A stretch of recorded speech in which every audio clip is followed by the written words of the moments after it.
Bonjour, it's Nathan from nathanhaig.com and AustraliaWOW.com.au. Now, I've got a blog. Actually, it's going to be a vlog because this is video. So rather than typing just a load of stuff, I thought I'd actually do a video on this because it's so engaging and interesting and full of twisty-turny stuff that I thought a vlog would be a much better way of doing it. So here's the thing. I was the guest of David Stalker from the FIA this week. I went with AustraliaWOW to the FIA summit in London. I love London, it's awesome. It's a melting pot of ideas and it's really exciting when you get down there. There's a buzz about London, you know, love it or hate it, but there's a buzz about the place. Now, here's the dealio. It was really good.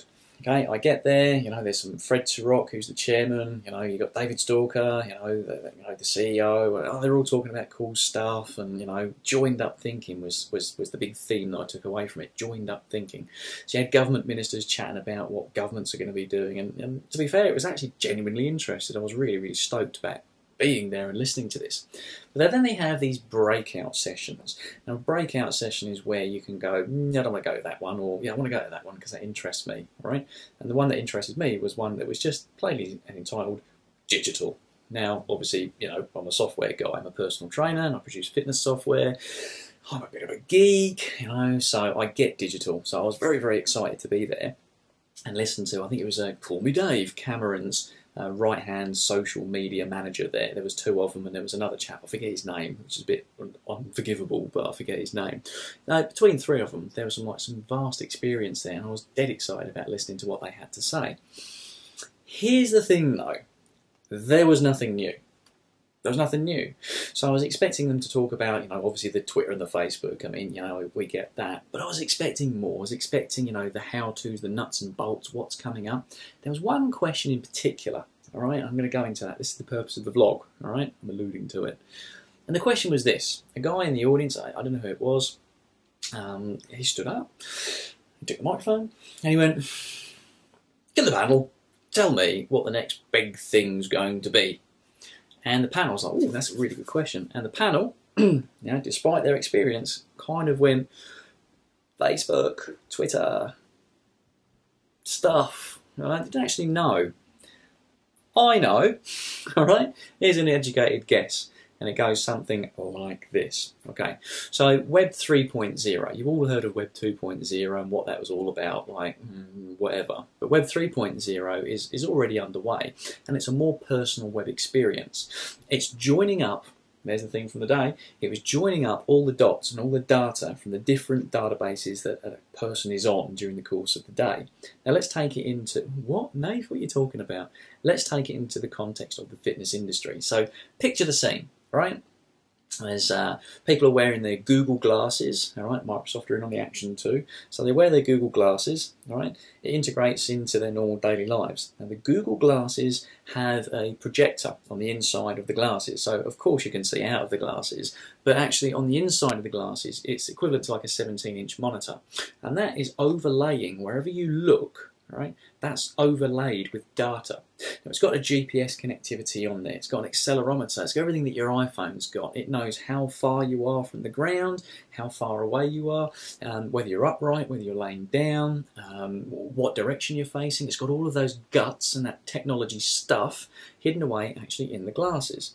So here's the thing, imagine now that you're wearing a pair of these glasses, right? You look cool, you don't look at all, all right? Because I'm sure they'll crack the fashion aspect of it before much longer. But you're wearing a pair of these glasses, and now what you do is you look around the street. Now what you'll do is have, say, 500 people on the street, and above their heads, all right, literally like little thought bubble, digital thought bubbles, okay, will be some information on that particular person. And you go, what? Well, that's a privacy thing, they're not going to do that. Well, people aren't really that bothered about their privacy these days. If they were, they wouldn't be sharing everything that they ate and what they ate, you know, last night on their Facebook walls. Privacy, it's kind of a dated notion, unfortunately. Okay, but a lot of people are quite happy to share information about themselves. So if they were to share the information about themselves, and you could look in any direction, instead of like going on their Facebook wall, it was like willingly given on a little digital speech bubble above their head. You could see, you know, what age they were, if they were single or attached, which gym they're a member of, when they last worked out, what their body fat percentages are, how many exercise minutes they've actually done this particular week, what they weighed this time last week or last month or last year, if they're in a national weight loss contest where they're placing out of how many people. So what's their blood pressure? Is it up or down? What's their body fat percentage? Lots of information on that particular person, maybe a bit too much, but it's important that the data that's being presented on that overlay, so as you're looking around, the data that you can see on that person, on any one of those 500 people, is being pulled from the different databases that they've willingly put their information into and willingly shared. So from a fitness point of view, you could actually go into, say, as you're walking up to a gym, you could actually kind of see the people coming out, and you would actually see what they've just burnt in terms of calories, what exercise they've just been doing, what their attendance rate is, how many exercise minutes they've actually done for that week, how many exercise minutes they've just done now, all right, how far they are towards their fitness goal. You could have all of that literally, right, wherever you look on the inside of these Google glasses. And you go, well, that sounds a bit far-fetched, that one does, Nath. Well, actually, no, nothing could be further from the truth. Google have actually released this, the Google Glasses project, already. And it was earlier on this year they actually did something along those lines. They had, I think it was about to showcase their Google Hangout technology. They had literally 10 guys jumping out of a plane with the Google Glasses on, feeding an image directly online, streaming to YouTube. We recently had, I think, the world's altimeter attempt, the guy from Red Bull jumping in from the edge of the stratosphere, and he was streaming that out too through Google Hangouts. So the technology is already there. This isn't fringe stuff. This is actually happening now, and I've actually seen it. All right. So if you use it from the context of fitness, all right, that's the next big thing. All right. You can actually have these Google Glasses relaying data from your databases in an easy-to-use, consumer-friendly interface. No one really wants to be tapping on a glass screen. It's a soulless experience. Have you ever tried typing a big document on an iPad? It's shit. It's a really horrible experience, right? And people don't really want to be typing stuff. People don't want to be talking, because voice, I mean, when was the last time really that you used Siri? And the answer is you didn't, because it's shit. There are so many permutations of different dialects, and the way that I talk, it's like half Australian, half English, crap salordi.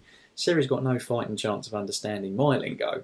I have problems understanding my lingo, to be fair, but you get the idea. So if voice is out, if tapping a keyboard or swiping a keyboard is out, what's left? And the Google Glasses project actually aims to kind of integrate that in a user-friendly environment. And if you're pulling the data out of all these databases live, all right, you can do some really cool stuff. Imagine, again, the street scene of 500 people as you're walking down the street. Imagine literally looking in the direction of the gym, and it will actually say, hey Nathan, see you looking at the gym, come on in now, we've got a 25% discount on sign-ups for January. Or hey Nathan, it's time you came to the gym again. Last time you didn't do your fitness test with us on the 28th of January. The user has to do nothing. The user literally just looked in the direction of the gym, and all this data piled in. That's the future. That's how I see fitness actually progressing into a user-friendly format, such as the Google Glasses. It's cool stuff, right? Now, the other thing as well is you can do some cool stuff like, again, in the gym, all right, with these glasses. So one of the things you go, well, personal trainers, what's new, like that. Well, here's the thing, all right? Now, in the fitness industry, again, there's nothing new, not really, all right? So one of the things I wanted to put to the panel, right, at the FIA Summit was online training. One of this joined-up thinking thing that they had. There's nothing new that the personal trainers really do. I mean, it's all about the nutrition, it's all about the exercise and eating, and that's great. There's nothing really new about that. But here's the thing, with all of the stuff that I heard at the FIA Summit, the thing that resonated the most was the current methods of engaging people enough to come to the gym just haven't obviously worked. All right, obesity's up, diabetes is up, blah blah blah. All right, well, why is that? And I think, right, on this vlog, I think I might have the answer. It's because they don't want to come to the gym, despite what the fitness professionals want. The clients are just like, yeah, it's cold and it's rainy outside, and I'm here in front of my TV. think I'll probably stay there. All right? Now, love it or hate it, that's what they're doing. So here's the thing, right? They've got their huge, bloody great big TVs, their plasma screens, their 60-inch screens. So here's something new. Why don't the actual fitness institutions or the gyms offer online personal training? And you go, well, that's kind of been done to death. No, it hasn't. Picture this again. Picture the fact that you've got the personal trainer now with my logo behind me, my Fitness First, for want of a word, or Curves, or whatever like company you choose. Now I'm a personal trainer, and now what I'm going to do is an online fitness class. Right? You go, what do you mean? Well, if you have, using Google technology, you have yourself on the screen and you'll have 9 people underneath you. Now, everyone's on a big screen, so they can see you on their huge, great big screen, and on your big screen back at the gym, you can see these 9 people in like huge like ways as well. So it's exactly the same as them doing a fitness video, all right? They're following their exercise DVD. But what's happening is the trainer's doing their kettlebell swings, for example, but providing live feedback across the internet to those 9 participants, helping them, moderating the class, checking their postures because the quality is that good. All right, what better way to grow your business beyond your geographical barriers? Now, people went at the summit. People went, that's interesting. No. Not one person went, that's actually an idea. Not one person approached me, and I find that depressing. I find it depressing. There's so much more that technology can offer. If the people aren't going to come to you, why don't you as the fitness professional go to them? So online training provides a fantastic revenue model as well. It's good for the people because they can sit at home like watching Coronation Street, right? Do their like kettlebell swings for the class, and you charge a premium, 25-33% more than them having to do the classes in your own gym. You're going to charge more because it's a premium for actually working out at home, right? They'd be happy to pay that. So that's another new idea that I had at the FIA Summit, and I'm putting it to you now. So technology does offer that. If you can motivate them and keep them accountable and let them work out from home and still get a good result, that's got to be a good thing, right? So yeah, coupled with the Google glasses, coupled with the online personal training, those were 2 things that I really want to get across on this vlog. So there are things that are new. There are new like technologies that can be adopted by personal trainers, and the ones that get in on this at the start are going to be the ones that really are the thought leaders and really are pioneers of their field. Jane Fonda did the DVD, the exercise video, Betamax or VHS back in the day. Why don't you guys watching this vlog right now take up the mantle now, hit me up, all right, and let's start a debate on this. Because if you need information, I'm your man, and I would love to help you guys. That's all I got.